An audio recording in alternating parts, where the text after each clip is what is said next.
Bienvenue sur Rouge et Blanc, le premier podcast dédié à la biodiversité en Savoie-Mont-Blanc. Régulièrement, nous rencontrons les femmes et les hommes qui œuvrent au quotidien pour réussir la transition énergétique. La réduction des émissions de carbone, la préservation de l'environnement, le développement durable ou l'économie circulaire. Entreprises, associations, ingénieurs, scientifiques, hydrologues ou glaciologues, tous les acteurs s'expriment sur Rouge et Blanc pour vous informer et vous inviter à changer de paradigme. Tous ensemble, nous réussirons la transition énergétique. Rouge et Blanc ? Écoutez, on est fait pour s'entendre. Bonjour à tous et bienvenue dans ce nouvel épisode de Rouge et Blanc consacré aujourd'hui à la fondation de l'Université Savoie-Mont-Blanc et à la chaire clé dédiée à l'économie environnementale. J'ai le plaisir d'accueillir Sandra Pahin-Moureau, coordinatrice des différentes chaires de la Fondation. Bonjour Sandra. Bonjour Thierry. Et Aude Pommeret, responsable scientifique de la chaire clé, une chaire dédiée à l'économie environnementale portée par la Fondation et le Grand Annecy. Bonjour Aude. Bonjour Thierry. Alors on va commencer cet épisode peut-être tout d'abord Sandra par une présentation. Quel a été votre parcours ? Je suis la coordinatrice des chaires partenariales qui sont des programmes de recherche multipartenaires et pluridisciplinaires. Et je suis également chef de projet opérationnel sur 2 d'entre eux, dont la chaire clé sur l'économie environnementale. On va en parler aujourd'hui avec Aude. En tant que chef de projet, je suis garante de l'atteinte des objectifs du projet dans le budget et les délais impartis, aux côtés du directeur scientifique. Et pour faire tout ça, je viens en fait du secteur privé et j'ai été formée à la gestion de projet selon un référentiel international dans une école d'ingénieurs à Lyon. Et j'ai également un passif en commerce international et en langue étrangère. Quelles sont les différentes chaires en fait que propose la Fondation ? Il y en a 7 aujourd'hui. On a donc la chaire clé sur l'économie environnementale, la chaire cité sur l'efficience énergétique, la chaire Yopen sur l'innovation ouverte et le management 4.0. Nous avons la chaire MIR sur montagne, infrastructure, risque et environnement, la chaire BEST sur la santé mentale, la chaire tourisme durable. Et la petite dernière, la chaire Valcom, sur les communs fonciers. On voit que les sujets sont très diversifiés en fait. Oui. Alors on est ici à la Fondation Savoie-Mont-Blanc à Annecy. Parlez-nous, présentez-nous peut-être cette fondation. Alors la Fondation de l'Université Savoie-Mont-Blanc, c'est une instance privée qui rassemble l'université et ses 18 laboratoires de recherche, des entreprises et des collectivités des Deux-Savoies, ainsi que le club des entreprises de l'université. C'est un acteur du territoire pour le développement de l'innovation par la recherche universitaire, ce qui fait notre singularité. Et l'objectif à la Fondation de l'Université Savoie-Mont-Blanc, c'est de soutenir sur le territoire l'innovation en matière environnementale, sociétale et organisationnelle, d'où les différents sujets que j'ai évoqués sur les chaires, par exemple. La Fondation est le véritable outil de cette alliance. Et pour ça, elle initie et elle anime la collaboration entre ces 3 milieux pour décider des thèmes de recherche conjointement. Et puis aussi, comme nous sommes une fondation, évidemment, on réalise des levées de fonds pour financer les projets. Et donc là, la partie de mon métier, on assure également la structuration et le pilotage des projets. Elle fait le lien, en quelque sorte, entre les scientifiques, les chercheurs et les entreprises. Exactement. Combien de projets de R&D, justement, ont été développés par la Fondation ? Depuis la création en 2016 de la Fondation, c'est 50 projets de R&D qui ont été soutenus pour environ 2,3 millions d'euros. Il y a également la création de 3 startups, 2 plateformes technologiques ouvertes, et puis les 7 chaires partenariales pour environ 2 millions d'euros dont j'ai parlé tout à l'heure. Et l'intégralité de ces projets qui sont portés par la Fondation sont menés au sein des Deux-Savoies au bénéfice du territoire. Et également, si je dois dire un autre mot sur la Fondation, c'est que nous sommes une équipe de 5 personnes, une équipe opérationnelle de 5 personnes. Quels sont les fondateurs, je dirais les créateurs de cette fondation ? Quelle a été la genèse ? Alors la Fondation existe aujourd'hui grâce à 18 membres fondateurs. Au départ, ils étaient un peu moins nombreux, mais un cycle de 5 ans est déjà passé. Et sur le nouveau cycle, des membres fondateurs des entreprises et des collectivités se sont rajoutés à l'équipe. Aujourd'hui, donc, on est au nombre de 18 membres fondateurs et puis 46 mécènes. Dans nos membres fondateurs, on retrouve l'Université Savoie-Mont-Blanc, son club des entreprises, et puis des entreprises comme Somfy, Soprasteria, Pfeiffer Vacuum, le Crédit Agricole des Savoies, Alfi, NTN Europe, Autoroute et Tunnel du Mont-Blanc, Salomon, Beau Industrie, de RBI, Bontaz ou encore Patriarche.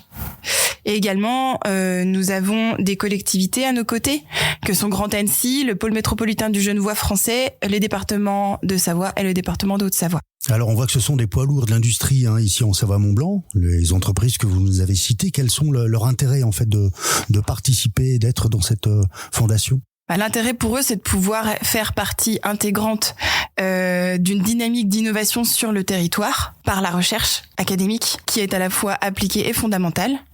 Et les membres fondateurs font partie intégrante de la gouvernance de la fondation. Donc ils prennent les décisions stratégiques pour soutenir l'innovation sur notre territoire. Ils ont des retombées directes de cet investissement, on va dire ? Ce sont des mécènes. Donc le mécénat, c'est un mécénat sans contrepartie, c'est un don sans contrepartie. Les avantages qu'ils peuvent avoir, c'est d'avoir accès à toute cette innovation en avance de phase à la première heure, puis de pouvoir être réellement partie prenante des grandes décisions sur le territoire. D'avoir l'information en primeur aussi en quelque sorte et de faire de la veille et d'anticiper peut-être la recherche.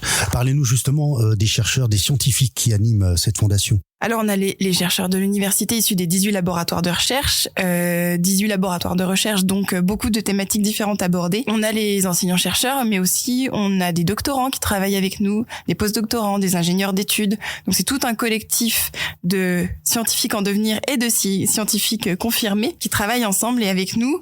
Également, on fait appel à des partenaires académiques extérieurs. Par exemple, pour la chaire MIR sur les risques naturels gravitaires, on travaille avec INRAE à Aix-en-Provence. Et puis dans le cas de la chaire clé, pour l'axe sur l'économie circulaire, on travaille avec l'école des arts et métiers l'ENSAM au Bourget-du-Lac. Alors le fait qu'on soit implanté ici en Savoie-Mont-Blanc, qui est un territoire naturel à préserver peut-être plus qu'ailleurs, est-ce que les chaires sont orientées justement dans cette idée de protection ? Oui, on est donc sur différentes chaires et projets qu'on peut soutenir, des projets de R&D dont j'ai parlé tout à l'heure parmi les 50. On a des thématiques très proches de l'environnement, de la biodiversité. Dans les chaires, on a la chaire clé sur l'économie environnementale. Donc là, ça concerne directement ce sujet-là. Et puis, c'est également un axe stratégique de la fondation. Donc, bien sûr, on travaille dessus. Et dans les mécènes également qui vous soutiennent, on retrouve aussi des stations de ski, par exemple. Oui, par exemple sur la chaire tourisme durable, on va retrouver des stations de ski, mais aussi on a aussi des fondations comme la fondation Petzel ou la fondation EDF, et puis des membres fondateurs également qui peuvent réabonder sur certains projets en particulier ou sur un événement en particulier qui a beaucoup de sens pour eux. Et puis tant qu'on parle des mécènes, pour la chaire clé, donc qui est coportée avec Grand Annecy, on va retrouver des entreprises emblématiques comme MAPED, GRDF, Thermocompact, Energy Pool, également on a Pfeiffer Vacuum, Salomon et puis le MEDEF de Haute-Savoie qui sont mécènes spécifiquement de cette chaire-là. Des acteurs du territoire Savoie-Mont-Blanc. C'est ça. Est-ce que c'est ouvert à d'autres entreprises un peu plus loin et un peu plus éloignées ? Oui, c'est possible aussi, sachant que la fondation de l'université reste très ancrée sur les deux territoires, comme je l'ai dit précédemment. C'est une fondation ouverte. Est-ce qu'on a des exemples, je dirais, de chaires abouties, des exemples concrets pour mesurer les retombées de tout ce travail de recherche ? Oui, on en a plusieurs, mais d'abord, peut-être qu'il serait intéressant que j'explique ce que sont les chaires partenariales, parce que c'est pas forcément la tasse de thé de tout le monde. Donc, comme ce sont des programmes de recherche qui sont structurants pour l'université et pour la fondation, puisqu'ils représentent de belles réussites d'interdisciplinarité. Ce sont des projets qui ont une durée entre 3 et 5 ans et qui sont multipartenaires. Donc, la richesse se fait par les parties prenantes qui sont très diverses, et puis les chercheurs de talent qui sont à l'intérieur de ces chaires. Et donc aujourd'hui, on en a 7 qui gravitent tout autour des 3 axes stratégiques de la fondation. Je les ai cités tout à l'heure. Et puis, pour parler d'une chaire aboutie, la plus aboutie, c'est sur l'innovation ouverte et le management 4.0. C'est la plus avancée aujourd'hui, puisqu'elle a démarré il y a 4 ans et aujourd'hui, elle arrive à son terme. Et je peux donner un rendez-vous aux auditeurs pour la restitution des résultats de cette chaire et de l'incroyable travail des chercheurs de l'IREG, de l'Institut d'économie et de gestion. Le 15 février 2024, il y aura une restitution des travaux de ces 4 ans de chaire. Qui se fera ici à l'université ? Oui, c'est ça. Et puis la chaire clé aussi, qui est à mi-parcours aujourd'hui, et dans laquelle on peut avoir une thèse par axe dont vous parlera Aude tout à l'heure. On peut parler également, Sandra, des projets d'amorçage également. Oui, alors un projet d'amorçage, c'est un projet de recherche exploratoire qui est de faible maturité, à l'état de preuve de concept, on peut dire. Ce sont des projets qui sont issus des 18 laboratoires de recherche de l'université, que la fondation soutient pour leur originalité, leur aspect innovant, et puis leur retombée sur le territoire et pour les entreprises, et puis pour l'université également. Je peux vous donner quelques exemples pour être un peu plus concret. En matière d'environnement, on a un projet qui s'appelle Plastilac, des chercheurs de l'université qui consiste à chercher les microplastiques dans les lacs, et puis en déterminer la source et la quantité. Les lacs, je dirais, où on se baigne en plaine, ou les lacs alpins? Et les lacs alpins. Plutôt les deux. Les deux. D'accord. En fait, il y a un comparatif entre les deux. Un autre sujet qui est complètement différent, on a soutenu, c'est un projet de la première heure soutenu par les membres fondateurs qui s'appelle Musical, qui concerne la musique et le handicap. Et ce projet en fait consiste de passer de l'instrument adapté à un instrument augmenté qui permet des effets supplémentaires et en fait ce projet qui a été soutenu en 2018 a donné lieu à une thèse qui aujourd'hui est en train de se terminer. Et c'est une thèse à la croisée entre psychologie et informatique avec des objets connectés, et ça permet conjointement avec des psychologues de pouvoir diagnostiquer des troubles du spectre de l'autisme. Comment ça se passe si on veut présenter un projet d'amorçage, justement? Alors, pour présenter un projet d'amorçage, donc ce sont des chercheurs de l'université qui peuvent aller sur notre site internet et télécharger un dossier qui se veut volontairement succinct mais qualitatif, d'un recto verso, ce qui peut changer la vie des chercheurs par ailleurs, c'est à quoi ils sont habitués. Et puis ensuite, il y a une présélection par le comité par la direction de la fondation, et puis ensuite passage au niveau de la gouvernance de la fondation avec une présentation orale des tenants et aboutissants du projet, avec un budget clair, une demande claire, et puis dans l'objectif ensuite de pouvoir cranter sur un appel à projet pour lequel il ne serait pas suffisamment mature aujourd'hui. Et si je dois revenir sur un exemple de projet qu'on a pu soutenir, il y a également le projet Commun, qui est sur les communs fonciers, qui a donné lieu à la chaire Valcom aujourd'hui, qui est en phase de préfiguration. D'accord. Voilà. Et puis, vous me parliez d'environnement tout à l'heure, et la fondation de l'université Savoie-Mont-Blanc a participé au financement de Ice and Life, un projet dont certains ont peut-être entendu parler, qui est piloté par Jean-Baptiste Bosson du Conservatoire d'Espace naturel de Savoie. Grand spécialiste des glaces et des glaciers, oui, tout à fait. C'est ça. Et donc aujourd'hui, il y a une publication de recherche co-signée avec des chercheurs de l'université qui a été publiée dans la revue internationale Nature. Et c'est pas fini. Tout à fait. Au mois d'août, je crois. Il y a eu pas mal de reportages d'ailleurs après cette publication. Quelles sont les autres activités, peut-être les événements qu'organise la Fondation?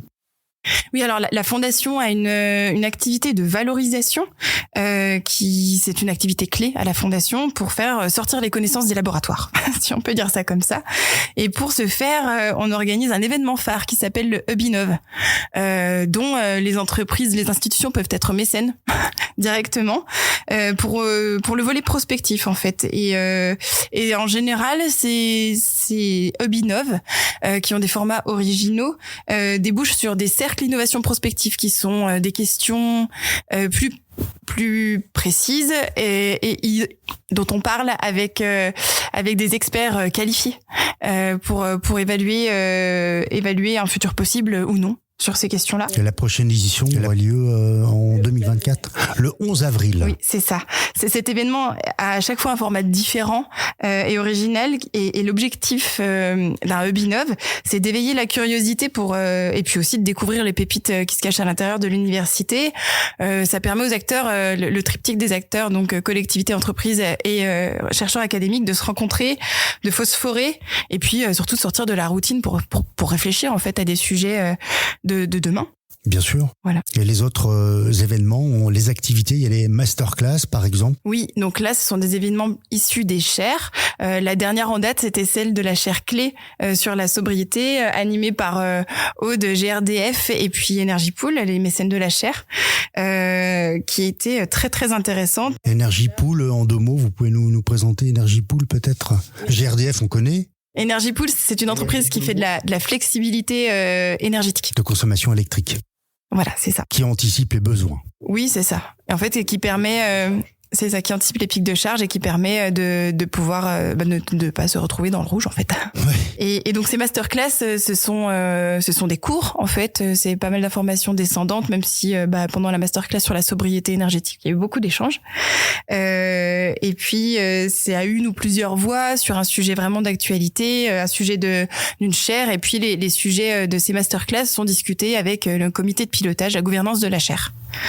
Et puis un autre événement qu'on organise de manière régulière, ce sont les ateliers de réflexion thématique. Le dernier qui a eu lieu, c'était aussi sur la chaire clé, sur le cycle de vie des matières plastiques avec les experts chercheurs de l'ENSAM. Voilà, ça a eu lieu chez MAPED. Très bien. Il y a des associations avec lesquelles vous collaborez également, des associations du territoire comme l'association ID, Solucir, le réseau Green. Comment se passe ce partenariat? Concrètement, on participe aux instances des uns et des autres, on partage les informations. Dans le cas de ID, la fondation est membre du comité scientifique et du conseil d'administration. Donc l'idée, c'est de pouvoir échanger nos informations, nos événements, les connaissances pour pouvoir mutualiser au sein de nos réseaux respectifs qui sont concernés par les mêmes thématiques. L'échange d'informations est primordial. Oui, bien sûr. Par exemple, on a aussi des pôles de compétitivité qui peuvent être des partenaires de la fondation. Par exemple, on a Indura qui était un cluster et qui est passé pôle de compétitivité, mais aussi on travaille avec les CCI, par exemple, pour être au plus proche des besoins du territoire. Très bien. Comment est financée la fondation? Par les 18 membres fondateurs que j'ai mentionnés tout à l'heure, qui s'engagent pour une durée de 5 ans. Et également par nos mécènes, les 46 mécènes que j'ai mentionnés tout à l'heure, qui soutiennent des projets particuliers ou nos événements. Est-ce qu'on peut, Sandra, vous aider, faire des dons, du mécénat justement pour soutenir la fondation? Oui, alors il y a plusieurs moyens pour ça. Être un membre fondateur pour 5 ans. Le prochain cycle arrive à son terme en 2025, fin 2025. Donc on invite toutes les entreprises qui souhaitent s'engager pour développer l'innovation par la recherche académique sur le territoire à nous rejoindre pour ça. On a besoin de toutes les forces vives. Et puis également, on peut être mécène sur un projet en particulier, un projet de chaire, un projet d'amorçage qui nous plaît. Donc il y a le mécénat financier, mais il y a également le mécénat de compétences. Donc là, on travaille avec plusieurs institutions pour du mécénat de compétences dans des projets en particulier. Et puis également, on reçoit pas mal de dons ponctuels sur notre page Hello Asso, en fait, dont vous trouverez le lien sur notre site internet. On peut peut-être préciser qu'en matière de mécénat, les entreprises ont une défiscalisation à peu près de 60%. Oui. C'est ça, exactement. Ça aide aussi, ça motive. Ça motive puisque la fondation est de mission d'intérêt général. Donc il y a possibilité de défiscaliser tous les dons à hauteur de 60%. Très bien, message reçu. On trouve toutes ces informations sur le site web de la fondation, www.fondation-usmb.fr, le compte LinkedIn et la chaîne YouTube où il y a pas mal de vidéos et d'informations également. Oui. Alors quel message, c'est un peu la tradition sur Rouge et Blanc, en fin d'interview, quel message vous souhaitez faire passer à nos auditeurs, Sandra? Eh ben, chers auditeurs, je vous invite à rejoindre ce beau collectif pour permettre l'innovation par la recherche universitaire sur notre territoire. C'est un projet qui a vraiment du sens. Un message reçu en tout cas. Merci Sandra. Je vois que Aude a écouté avec beaucoup d'attention ce que nous a dit Sandra. Aude, ça fait combien de temps que vous êtes ici à la Fondation Savoie-Mont-Blanc? Alors, si on compte la préfiguration de la chaire clé, ça fait bien 4 ans. Par contre, sinon, je suis professeur en sciences économiques à l'université Savoie-Mont-Blanc et ce depuis 2006. Voilà. Entre-temps, donc auparavant, j'ai été professeur assistant à l'université en sciences économiques aussi HEC Lausanne. Et puis, entre 2014 et 2017, j'étais en poste à City University of Hong Kong. D'accord, vous êtes également conseillère scientifique à France Stratégie, je crois. Exactement, et dans ce cadre, j'ai pu participer aux travaux sur la valeur de l'action pour le climat, donc la commission Quinet, ainsi que sur les coûts d'abattement, la commission Criqui, et plus récemment, les conclusions ont été rendues en mai 2023, les incidences économiques de l'action pour le climat, c'est-à-dire la commission Pisani-Ferry-Mahfouz. Vous êtes vraiment spécialisé dans ce domaine, je dirais l'économie environnementale. Exactement, économie de l'environnement, économie de l'énergie. Récemment, je me suis vraiment intéressée à tout ce qui était transition énergétique. Donc, j'ai étudié les conséquences microéconomiques et macroéconomiques de l'intermittence des renouvelables, mais aussi des matériaux critiques qui sont nécessaires pour les infrastructures de ces ressources renouvelables.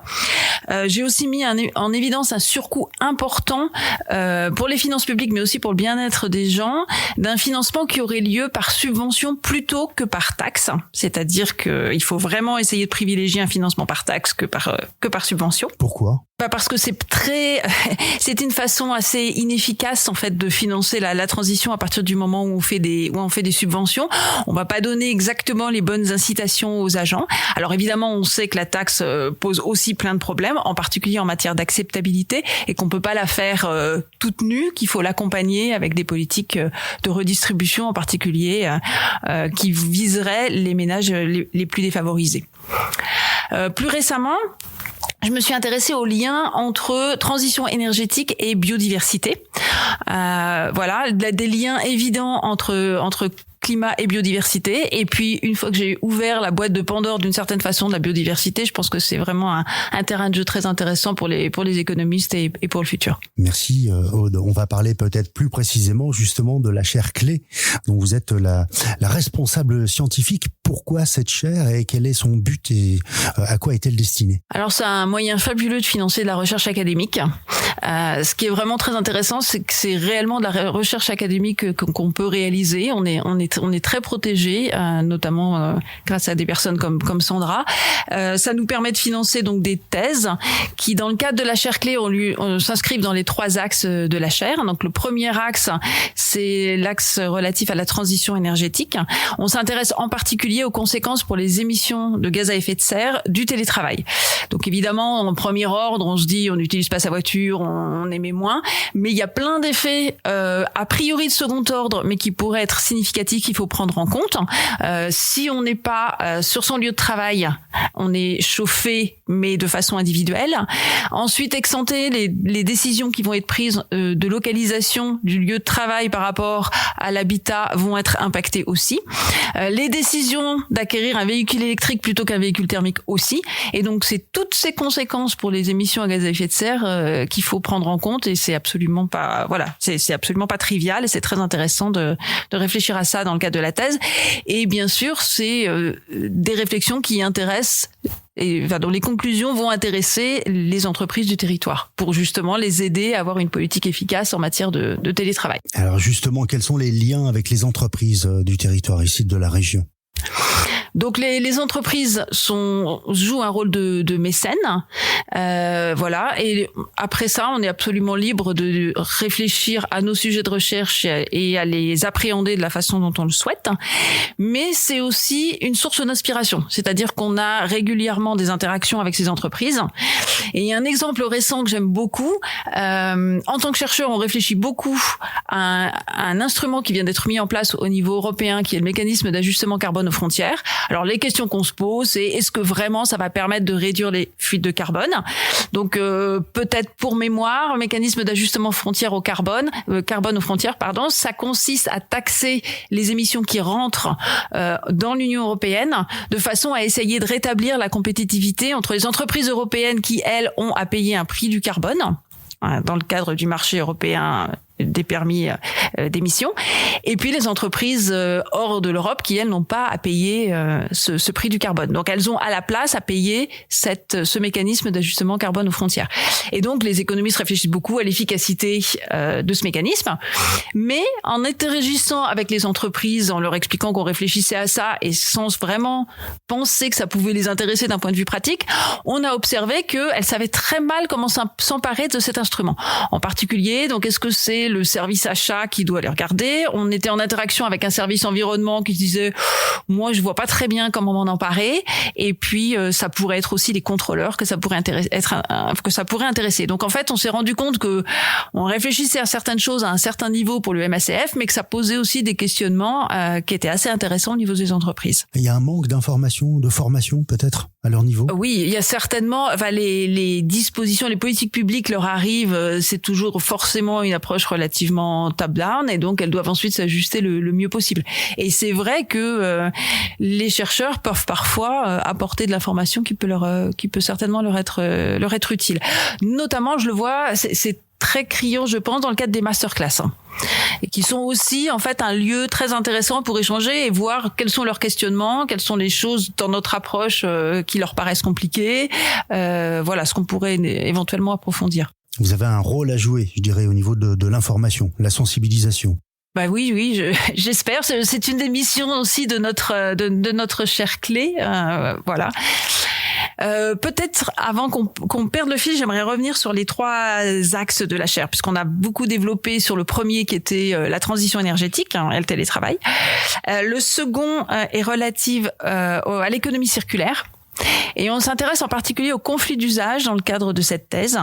Alors l'exemple qui est assez parlant est relatif au verre, c'est-à-dire qu'il y en a des injonctions contradictoires d'une certaine façon qui consistent à installer des grosses infrastructures pour recycler le verre et en même temps on nous demande de le réutiliser. Et donc évidemment si on le réutilise, on ne fait pas fonctionner les infrastructures de recyclage. Donc c'est ce genre d'arbitrage à faire et de raisonnement en vue d'améliorer l'efficacité des politiques publiques qui est à l'étude dans cette axe de recherche. Et le dernier concerne les nouveaux modèles économiques et il a vraiment été réfléchi conjointement avec notre membre fondateur qui est le Grand Annecy. Et l'idée est de réfléchir au métabolisme territorial du Grand Annecy, c'est-à-dire tous les flux entrant et sortant du territoire, qu'ils soient physiques, qu'ils soient de personnes ou qu'ils soient financiers. Et l'objectif est d'essayer de traquer d'éventuelles inefficacités, des choses qui sortent et qui rentrent alors qu'on pourrait simplifier tout ça, ou peut-être simplement de prendre conscience de l'existence de certains de ces flux, l'objectif étant toujours une aide à la politique publique. On arrive à mesurer justement ces flux, comment les mesure-t-on ? C'est tout l'objectif de la thèse. Il y aura de moins en moins de voitures et de plus en plus de vélos, Annecy, j'ai l'impression, non ? C'est le genre de flux auquel on va certainement s'intéresser. Bien sûr. Et dont on espère effectivement qu'ils vont évoluer dans le sens que vous mentionnez. Dans les voies douces, mais c'est l'avenir. Avec des bus électriques, notamment. Faut espérer, mais pour l'instant, je ne sais pas en matière de flux si on s'intéresse à l'image actuelle, ce que ça représente exactement. Je voudrais juste préciser que pour un chercheur, quelque chose de très précieux, ce sont les données. Et pour pouvoir faire une thèse du type du métabolisme du Grand Annecy, les chercheurs ont besoin de données sur les flux énergétiques, sur les déchets, sur différentes choses en fait, et qui sont pas forcément très faciles d'accès. Il y a des grands fichiers d'open data qui existent, mais du coup, mais il faut pouvoir les trouver, savoir où ils sont et qui les porte et qui les amende et pouvoir en faire quelque chose derrière. Donc il y a un travail de fourmi derrière. Est-ce que les gens, se livrent facilement à donner des informations sur leur comportement aujourd'hui ? Alors, ça me permet de revenir sur l'un des intérêts aussi de fonctionner avec la fondation dans le cadre de cette chaire, c'est que ça nous a aussi permis de financer des enquêtes. Lors desquelles justement on interroge les gens sur leur comportement et ça permet de financer des grosses enquêtes. On va réussir à avoir des 10 000 réponses dans le cadre de l'enquête qui est actuellement menée, dans le cadre de l'axe 1 qui concerne le télétravail. Et cependant, donc là, on essaie d'avoir une enquête qui est très représentative du territoire. Et cependant, on a, grâce à nos échanges avec les mécènes aussi, probablement des données qui vont nous être fournies spontanément parce que ça intéresse les mécènes et qu'ils nous ont dit, mais nous, on a des choses sur le télétravail à l'intérieur de nos entreprises et donc on peut très largement partager ça avec vous. Donc vous allez collecter toutes ces données et après les analyser naturellement. Ça se passe concrètement comment ? Alors, en ce qui concerne l'axe dont on parle, on a commencé avec un modèle théorique pour essayer d'analyser toutes les réactions dont je parlais précédemment avec le télétravail, c'est-à-dire le fait qu'on n'aura plus à se déplacer pour aller sur le travail, mais que ça va modifier nos choix de voitures thermiques, électriques, nos choix de localisation, de distance entre le lieu de travail et la maison. Et ensuite, on va essayer de valider les conclusions de ce modèle en regardant ce qui ressort des données, c'est-à-dire si les conclusions du modèle sont cohérentes avec l'image qu'on a actuellement et que nous donnent les données. Et si tel est le cas, alors donc si tel n'est pas le cas, ça nous donne des pistes pour améliorer le modèle. Si tel est le cas, ça nous permet ensuite d'utiliser le modèle pour faire du prospectif. C'est-à-dire de se dire, c'est comme ça que les choses marchent. Maintenant, si on change quelque chose, si par exemple on fait ce qu'on appelle un choc de politique publique, on l'intègre dans notre modèle et notre modèle va nous dire comment est-ce que les agents vont réagir et comment est-ce que l'économie va réagir à ce choc de politique publique. Est-ce que le télétravail entraîne des changements de comportement puisqu'on travaille chez soi et qu'il y a d'autres données qui interviennent, le chauffage, est-ce qu'il y a d'autres éléments qui peuvent intervenir à ce niveau-là ? Exactement. Donc les différents comportements qu'on étudie, c'est exactement le fait qu'on va se chauffer de façon individuelle plutôt que de profiter du chauffage de l'entreprise. Ça, c'est vraiment un point important qui est peut-être le premier qui arrive en tête, mais aussi que comme on va moins se déplacer, peut-être que ce sera moins grave de garder sa voiture thermique, même si les incitations aux véhicules électriques augmentent. Et donc ça va avoir aussi un effet pervers. Peut-être que ça va ralentir le passage aux véhicules électriques. Et par ailleurs, on a des agents qui pourront décider d'habiter très loin de leur lieu de travail et finalement faire des trajets qui resteront relativement importants.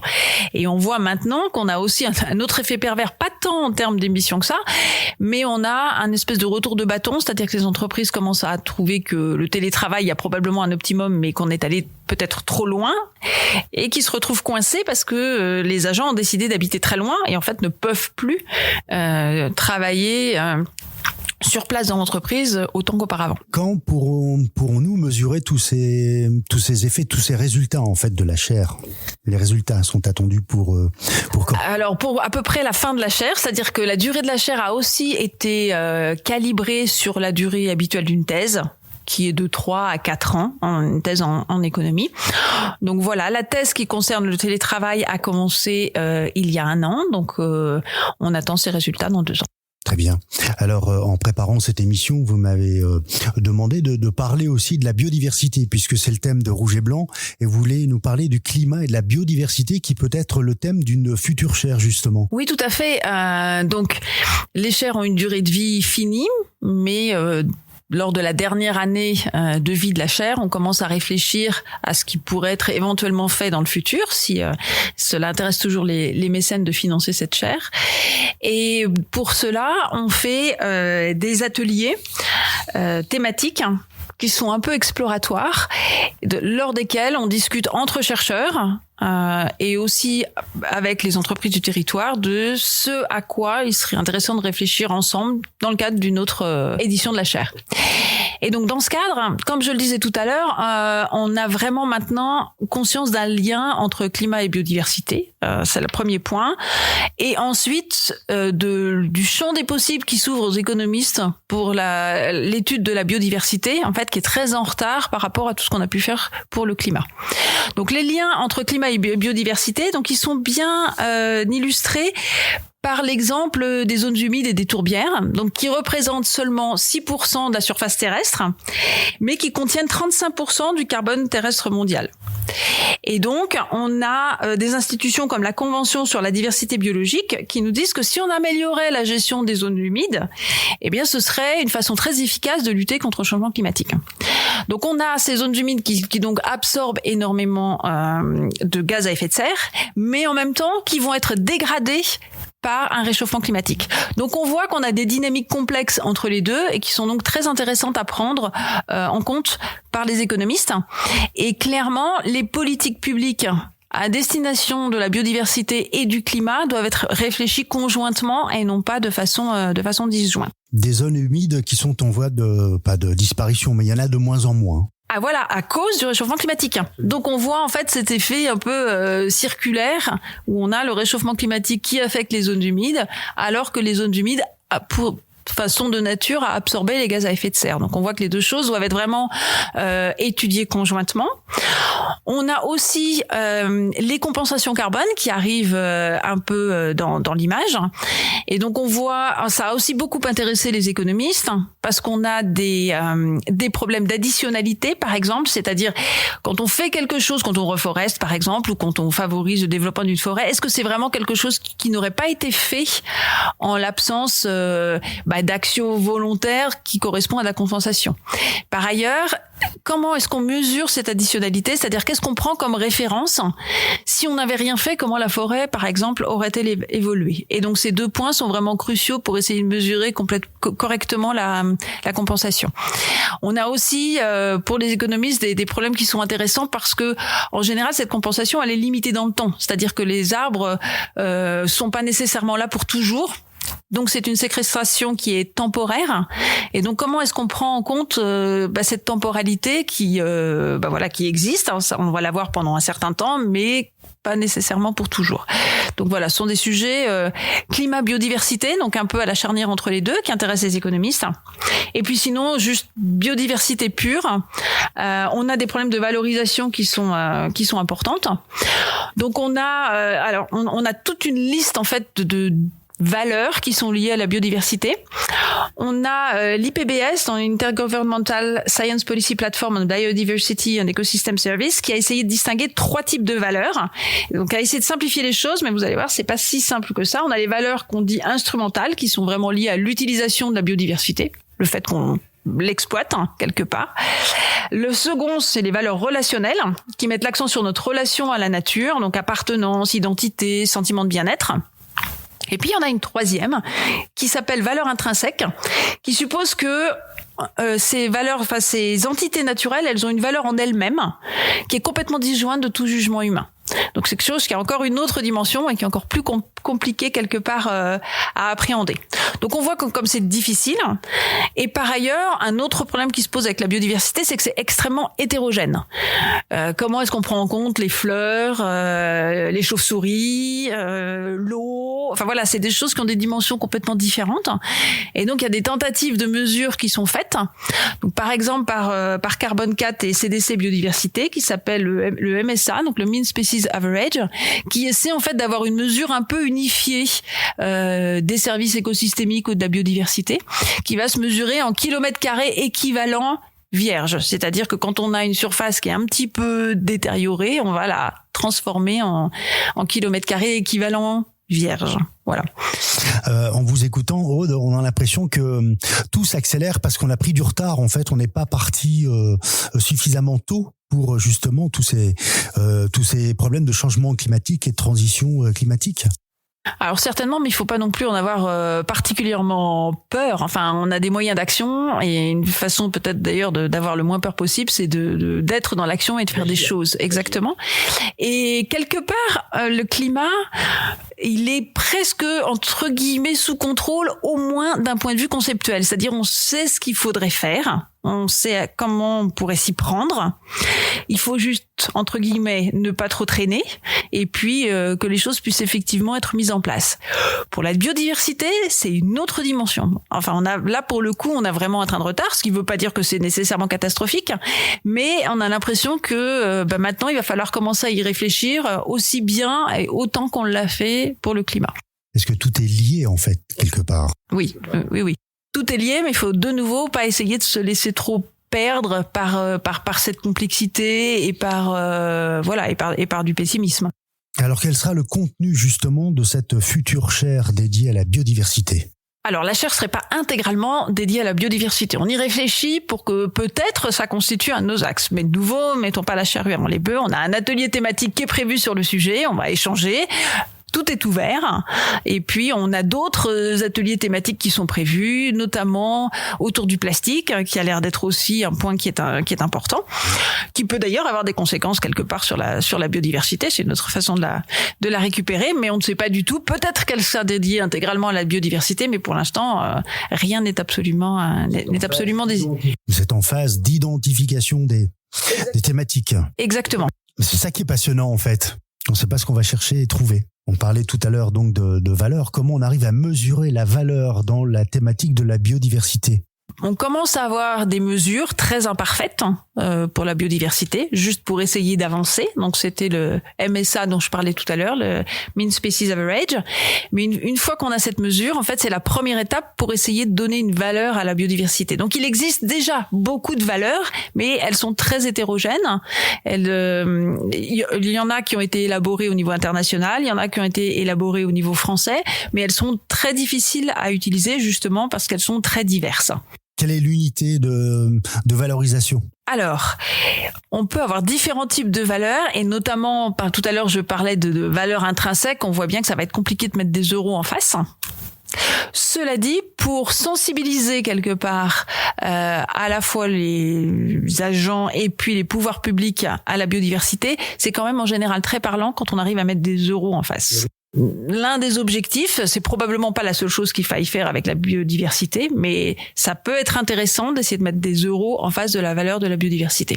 Est-ce que le monde du vivant a plus de valeur que la faune et la flore, par exemple ? Alors, ça c'est un autre problème qui est posé, c'est-à-dire que quand on commence à mettre le doigt dans l'engrenage des écosystèmes et de la biodiversité, il y a beaucoup de choses dont on ne pourrait pas se passer du tout en réalité. Et donc, si on commence un raisonnement comme ça, quels sont les bénéfices apportés par certains éléments de la biodiversité ? Si on raisonne dans ce sens-là, on est très vite coincé parce que quelque part c'est infini. Une fois qu'on a dit que ça a une valeur infinie, on n'a pas beaucoup fait avancer le problème quelque part. Donc une bonne idée consiste probablement à prendre le problème dans l'autre sens, c'est-à-dire combien ça coûte de préserver la biodiversité. D'accord. Si on commence à regarder du côté des bénéfices, on est tout de suite coincé. Donc une autre façon de prendre le problème consisterait à s'intéresser au côté des coûts. Et donc c'est là qu'on récupère aussi un lien avec l'approche climat. C'est-à-dire que par exemple en France, quand on a calculé la valeur de l'action pour le climat, ce qu'on a fait, c'est se donner un objectif. On a un objectif qui est de ne pas dépasser un réchauffement de 2 degrés. À cet objectif, on peut faire correspondre ce qu'on appelle un budget carbone pour la France, c'est-à-dire que la France, elle a encore un certain nombre d'émissions qui peuvent avoir lieu, et puis après, il faudra arrêter net, d'accord ? Eh bien, on peut avoir le même, et donc face à ça, une fois qu'on avait cette quantité, on a un crédit de départ. Voilà, on a un crédit de départ, et on a des technologies qu'on connaît, des technologies qu'on connaît pas encore bien, qui sont pas encore complètement matures, mais sur la base de nos connaissances, après, on calcule combien ça va coûter de respecter cet objectif de budget carbone. Et c'est comme ça qu'on a obtenu la valeur de l'action pour le climat telle que ça a été fait dans la commission Kiné, qui au passage est aux alentours de 130 € par tonne de CO2 actuellement. Et donc l'idée, ce serait de se poser la même genre de question avec la biodiversité, en se disant, on veut absolument préserver ce montant de biodiversité. Donnons-nous un objectif politique, tout comme le 2 degrés est un objectif politique, d'accord ? Parce que pourquoi 1,9 ou 2,1 ? Donc c'est un objectif politique qui parle, qu'on comprend, qui est rationnel et qui est validé, qui a une légitimité politique. Donc essayons de trouver aussi un objectif qui ressemble à ça pour la biodiversité. Et en fait, on a déjà la Convention pour la diversité biologique qui a proposé certains objectifs, donc qui peuvent servir de base de réflexion. Et posons-nous la même question. Combien ça va coûter d'atteindre ces objectifs en termes de biodiversité? Et ça, c'est une autre façon de récupérer une valeur qui permet de contourner le problème des bénéfices et qui permettrait, peut-être de faire avancer un peu les choses du côté de la biodiversité. Alors de nouveau, on va avoir des problèmes d'hétérogénéité, donc ça va sûrement être une mesure tout à fait imparfaite, qui aura peut-être pour seul mérite d'exister et qui demandera à être confrontée avec des approches qui seront beaucoup plus bottom-up, comme on a l'habitude, c'est-à-dire de regarder les choses plus précisément, de compter les chauves-souris, comme je dis, et de voir si tout ça est cohérent et permet effectivement d'avancer. Quand est-ce qu'on pourrait compter sur ce genre de mesures, justement, pour vous ? Quelle est l'échelle temps ? Alors, on n'a pas encore de chair sur le sujet, on n'a pas encore de thèse commencée sur le sujet, donc je pense que c'est pas pour tout de suite. Je sais que les Anglais réfléchissent aussi à une approche qui est similaire à celle-là, donc ça va peut-être accélérer un peu les choses, mais pour l'instant, c'est vraiment à l'état de réflexion. Est-ce qu'il y a des pays qui sont plus avancés que d'autres dans ce domaine, justement, de réflexion ?